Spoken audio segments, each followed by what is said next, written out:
আসসালামু আলাইকুম। আজকে আমরা দেখব যে ক্যালকুলেটরে যখন আমাদের অনেক সময় রেডিয়ালের মান লাগে, মানে আমার ডিগ্রি এবং রেডিয়াল ২ টা আছে। এখন আমার ক্যালকুলেটরটা হলো ডিগ্রিতে আছে। এই যে এখানে ডি সাইন শো করতেছে অর্থাৎ ডিতে আছে, ডিগ্রিতে আছে। অনেক সময় লাগে রেডিয়ালে। কেন রেডিয়ালে লাগে?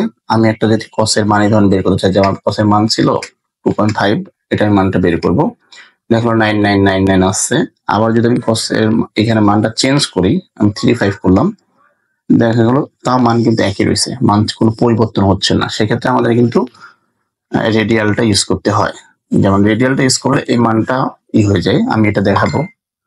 যেমন আমি যদি এখন রেডিয়ালে যাই, তো রেডিয়ালে যাওয়ার জন্য প্রথমে আমার করতে হবে কি শিফট চাপ দিতে হবে। এখানে শিফট, এখানে শিফটের চিহ্ন উঠছে এই যে এস, তারপর মোড, মোড অর্থাৎ সেট আপ, এখানে যাব এবং যাওয়ার পরে আমি এখান থেকে এই যে 4 নাম্বারে আমার রেডিয়াল আছে, 4 নাম্বার।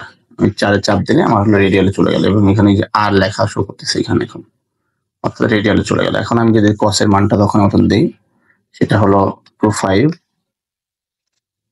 আমার একটা মান আসছে, এটা আমি যদি আবার চেঞ্জ করি 35 করে, দেখা যাচ্ছে মানটা পরিবর্তন হচ্ছে। আবার এটা 939 93 আসছে, আমি যদি 4 করি দেখা গেল মান চেঞ্জ হচ্ছে, কিন্তু তখন কিন্তু মান চেঞ্জ হচ্ছিল না। সো এটা আমাদের কাজ করতে হয়। আরেকটা বিষয় যে এখন থেকে আবার ডিগ্রিতে কিভাবে যাব, এটাতে ডিগ্রিতে যাওয়ার জন্য সিম্পল। এটা আমি প্রথমে শিফট চাপ দিব, তারপরে মোডে যাব।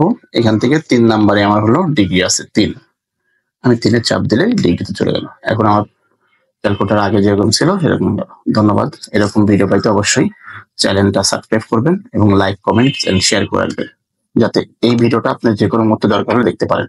কোন দিন প্রয়োজন হয় সেটা হয়তো আপনি বুঝতে পারবেন না, কিন্তু যখন আপনার প্রয়োজন হবে তখন কিন্তু খুঁজে পাওয়া অনেক কঠিন হয়ে যাবে। সো এই জন্য শেয়ার করে রাখবেন। ধন্যবাদ।